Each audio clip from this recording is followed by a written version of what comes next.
हाल ही में एक ऐसी जगह का पता चला है जिसने सभी लोगों का ध्यान अपनी ओर आकर्षित कर लिया है। ये जगह थाईलैंड के खोंगलांग के पास मिली है। यहाँ एक ऐसा पत्थर है जिसकी आकृति एक सांप की तरह है। इस चट्टान को देखकर आप भी चौंक जाएंगे। यह एक बहुत बड़े विशालकाय सांप की तरह है। इसे देखकर ऐसा लगता है कि एक असली सांप चट्टान में बदल गया हो। यह चट्टान अपने आप में एक रहस्य है।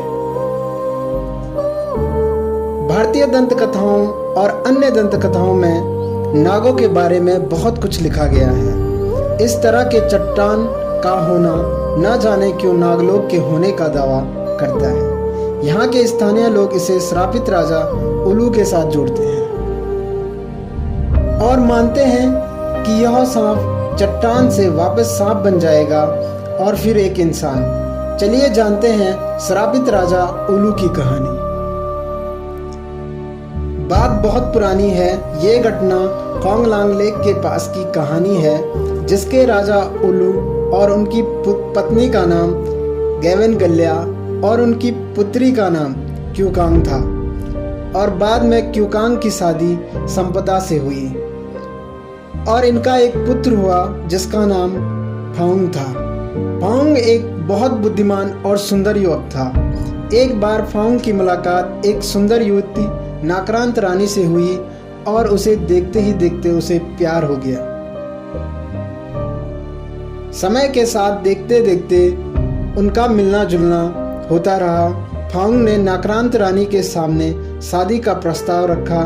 इस बात को सुनकर नाक्रांत रानी बहुत खुश हुई, लेकिन मन ही मन में उसे एक बात की चिंता हुई कि जब फाउंग का पता चलेगा कि वह एक मनुष्य नहीं बल्कि सर्प है। वास्तविक में नाक्रांत रानी सर्प योनि की महिला थी। नाक्रांत रानी ने सबसे पहले फाउंग को देखा था और उसे आकर्षित करने के लिए एक सुंदर युवती का रूप लिया था। नाक्रांत रानी ने अपने प्रेम की बात नागलोक जाकर अपने पिता से की। उसके पिता नागलोक के राजा थे। नाक्रांत रानी एक मनुष्य से शादी करना चाहती थी।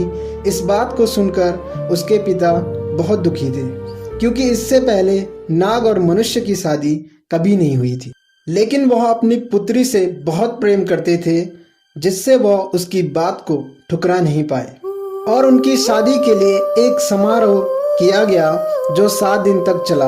लेकिन यह बात किसी को पता नहीं थी कि नाक्रांत रानी एक सांप है।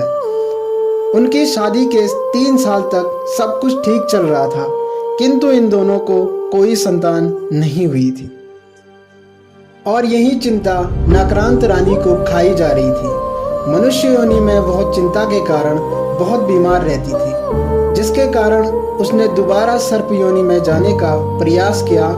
लेकिन ऐसा करते हुए उसे एक नौकरानी ने देख लिया था, जिसे देखकर नौकरानी भयभीत हुई और वहां से भाग गई। यह बात देखते ही देखते आग की तरह पूरे राज्य में फैल गई। नाक्रांत रानी ने सर्प योनि से वापस मनुष्य योनि में आने की बहुत कोशिश की, लेकिन बीमार अवस्था के कारण वह मनुष्य योनि में वापस नहीं आई। उसके बाद राजा उल्लू ने नागलोक के राजा को एक पत्र लिखा कि वह अपनी पुत्री को ले जाए।